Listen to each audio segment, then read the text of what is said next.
Okay, let's get going on getting that Facebook pixel set up. So you can see here I have two, but this is one that I would have been started a long time ago. But this one here, the one that's red, is the one that we just created. So you should only see one here. If not, we're just going to make sure that your one pixel is what you're going to use. You don't want to be having multiple pixels on your website because it's going to get harder over time to track and make sure everything is correct. So here we go with Facebook pixel.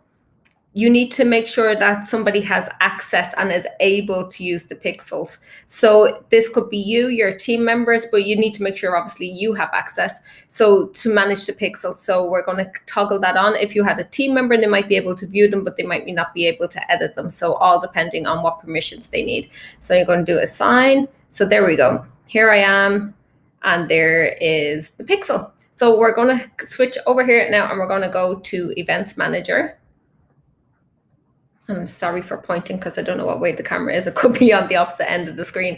Okay, so here we are. We're inside of the Events Manager now. So we're going to have a look. So we're going to continue our pixel setup.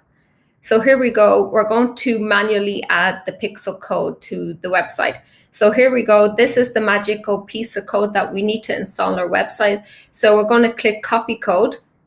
So the next video you watch depends on the solution that you need. So the next two videos, one shows you how to install it onto a WordPress website, and the other one shows you how to install it onto a Shopify website. So go ahead below, click next, and the first one up is going to be the WordPress site. If not WordPress, you're going to click next, and then you're going to go and see how to install it onto a Shopify store.